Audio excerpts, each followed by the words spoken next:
आज हम मिस्टिकल चर्चा में अपने सनातन धर्म से जुड़े बहुत महान एपिक रामायण के बारे में बात करने जा रहे हैं। बहुत से ऐसे लोग हैं जो इसे आज भी काल्पनिक कथा मानते हैं, लेकिन हमारे भारत देश में ऐसी बहुत सी जगह है जहां पर आज भी इसके साक्ष्य मिलते हैं। जैसा जैसा रामायण में बताया गया था वैसी वैसी जगह आज भी एग्जिस्ट करती है। जैसे कि वह वन जहाँ पर राम जी और माता सीता रुके थे, और जहाँ पर रामेश्वरम की लोकेशन बताई गई है वहीं पर रामेश्वरम का होना, और राम सेतु का भी वहीं पर होना जहाँ पर उस रामायण में बताया गया है, जो आज भी देखने को मिलता है। लेकिन आज हम इसके बारे में बात नहीं करेंगे। हम तो ये भी देखेंगे कि रामायण सिर्फ हमारे भारत में नहीं, इसके सबूत आपको दुनिया की कई देशों में देखने को मिल सकते हैं। ऐसे ही वीडियो देखने के लिए कृपया आप चैनल को सब्सक्राइब कर लीजिए। और चलिए शुरू करते हैं मिस्टिकल चर्चा। तो सबसे पहले मैं बात करने जा रहा हूँ बेबीलोन की, जिसे आज के समय में इराक कहा जाता है। पहले तो मैं आपको ये बता दूं कि जब सुग्रीव ने अपनी वानर सेना को हर दिशा में माता सीता को ढूंढने भेजा था,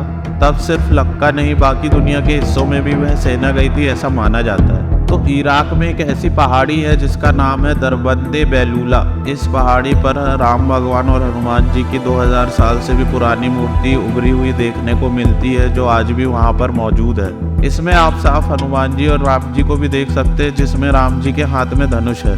अब हम चलते हैं चाइना की तरफ। वैसे तो ये बात बहुत फेमस है, फिर भी मैं अपने इस वीडियो में इसे ऐड करना जा रहा हूँ। चाइना में एक फिक्शनल कैरेक्टर का यूज किया जाता है जिसका नाम है मंकी किंग, जो कि हनुमान जी के कैरेक्टर से लिया गया है। इस कैरेक्टर को लेकर चाइना में बहुत सारी मूवियाँ भी बनाई गई हैं, जिसके बारे में बहुत सारे लोग जानते भी होंगे। अब हम चलते हैं यूरोप की एक फेमस कंट्री इटली की तरफ। तो इटली में रोमन एम्पायर और क्रिश्चियनिटी के आने के पहले एक बहुत ही एंशिएंट सिटी का जिक्र मिलता है, जिसका नाम था रेवन या रेवेना।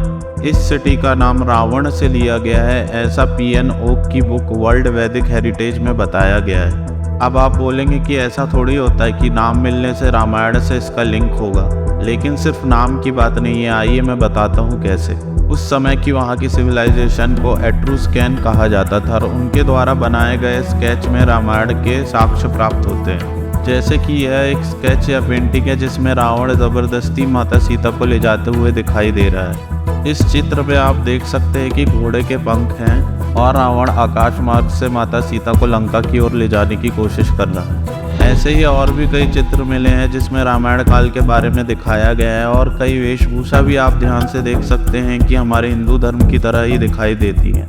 इस पुराने स्केच में आप देख सकते हैं कि विभीषण कोशिश कर रहा है कि रावण माता सीता को छोड़ दे, और इस स्केच को देखकर आप समझ जाएंगे कि इसमें राम, सीता और लक्ष्मण जी को दर्शाया गया है। और सोचिए कितने पुराने स्केच है जिसमें राम, सीता और लक्ष्मण जी को दिखाया गया है। और भी ऐसे पुराने स्केच आपको देखने को मिलेंगे, जैसे इसमें आप देख सकते हैं कि सुग्रीव और वाली को दिखाया गया है। और इस चित्र में आप देख सकते हैं कि कैसे लव कुश ने अश्वमेध यज्ञ का घोड़ा अपने हाथ में पकड़ा हुआ है। और इसमें ऐसे कई चित्र हैं जिसमें हमारे देश की वेशभूषा भी दिखती है, जैसे कि ये साड़ी पहने हुए औरत। हमारी पढ़ाई व्यवस्था को इतना बिगाड़ दिया गया है कि हम अपने ही कल्चर के बारे में कुछ नहीं जानते। अब इसके ही बारे में बहुत कम लोग जानते हैं हमारे देश में। चलिए मैं आपको अब सेंट्रल अमेरिका की तरफ लेके चलता हूँ, जहाँ पर हमारी रामायण से जुड़ी एक बहुत ही रोचक घटना शामिल है। तो ये बात जुड़ी हुई है सेंट्रल अमेरिका की एक कंट्री हॉन्डुरस से। तो एक दिन की बात है, चार्ल्स लिंडबर्ग नामक अमेरिकन व्यक्ति हॉन्डुरस के जंगलों के ऊपर से जा रहा था, और उसने ऊपर की तरफ से देखा कि जंगल में रहने वाले कुछ लोग एक बहुत बड़ी मंकी गॉड की मूर्ति की पूजा कर रहे हैं। उसके बाद थियोडोर मोर्डे नाम के एक अमेरिकन एडवेंचरर ने 1940 में इस सिटी को ढूंढ के निकाला, और जब वह वहां पहुंचे तो उन्होंने देखा कि वहां के लोकल लोग एक बहुत बड़े मंकी गॉड की मूर्ति की पूजा कर रहे थे। लेकिन इसमें सबसे इंटरेस्टिंग बात ये थी कि ये मूर्ति सदियों पुरानी थी, और उससे भी इंटरेस्टिंग बात ये थी कि ये मूर्ति हनुमान जी को दर्शा रही थी। अब सबसे इंटरेस्टिंग बात यह है कि जब हनुमान जी पाताल लोक गए थे भगवान राम और लक्ष्मण को अहि रावण से बचाने के लिए, तो उन्होंने अहि रावण को हराकर उनके बेटे मकरध्वज को वहाँ का राजा बना दिया था। लेकिन अब ट्विस्ट यहाँ आता है कि अगर हम पृथ्वी में इंडिया के बिल्कुल उल्टा देखें तो सेंट्रल अमेरिका पड़ता है। क्योंकि हमारी पृथ्वी गोल है, तो अगर हम इंडिया से खोदना चालू करें और बिल्कुल सीधा खोदते खोदते पृथ्वी के दूसरी पार निकले तो सेंट्रल अमेरिका ही पड़ेगा। यानी उस समय का पाताल लोक आज का सेंट्रल अमेरिका था, जहाँ पर अहि रावण का राज्य था। और जब हनुमान जी ने उसे हराकर वहाँ पर मकरध्वज को राजा बनाया तो वहाँ के लोग हनुमान जी की पूजा करने लगे। वहाँ के लोग भी हनुमान जी की मूर्ति के ऊपर लाल कलर करते हैं, जो कि हमारे यहाँ की केसरिया रंग से बहुत ज़्यादा मिलता जुलता है। मेरा तो ये मानना है कि इस पृथ्वी पर सबसे पुराना धर्म सनातन धर्म था, जो कि फैक्ट भी है और इस बात से प्रूफ भी होता है कि ये धर्म इतना पुराना है कि इसके साक्ष्य दुनिया में हर जगह देखने को मिल सकते हैं। जैसे कि 2012 में अफगानिस्तान में एक खबर आई थी कि वहाँ के एक दुर्गम पहाड़ पर रावण का छुपा हुआ विमान मिला है और इस विमान को रावण का विमान इसलिए कहा गया था क्योंकि ये दिखने में बिल्कुल वैसा था जैसा कि उस विमान के बारे में बताया गया था। कहते हैं इसकी खोज में उस पहाड़ पर 8 यूएस सोल्जर्स भी गए थे, लेकिन वह कभी लौट कर नहीं आ पाए। कुछ कंट्रोवर्शियल वेबसाइट्स के थ्रू ये इन्फॉर्मेशन प्राप्त हुई थी।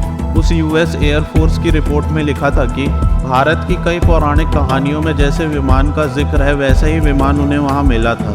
यह अफगानिस्तान के किसी दुर्गम पर्वत श्रृंखला पर मिला था। वैसे तो इसे कई लोग मिथोलॉजिकल स्टोरी बोल रहे हैं, पर यह बात उस समय बहुत फेमस हुई थी तो इसमें कुछ तो सच्चाई रही होगी। बिना बात के तो कोई बात बन ही नहीं सकती। कहा जाता है कि उस पहाड़ी में छुपे उस विमान को ढूंढने जो सोल्जर्स गए थे वो वहाँ की प्रोटेक्टेड एनर्जी फील्ड में फंस कर रह गए। इस एनर्जी फील्ड को टाइम वेल का नाम भी दिया गया। इस फील्ड को electronic magnetic radiation gravity field भी कहा जाता था। इसके बारे में अल्बर्ट आइंस्टाइन ने अपनी एक यूनिफाइड फील्ड थ्योरी में जिक्र भी किया था।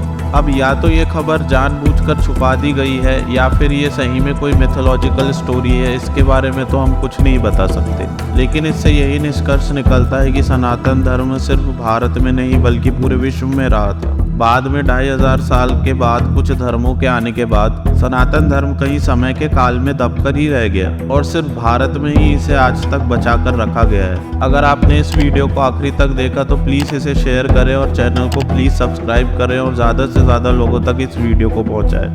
धन्यवाद।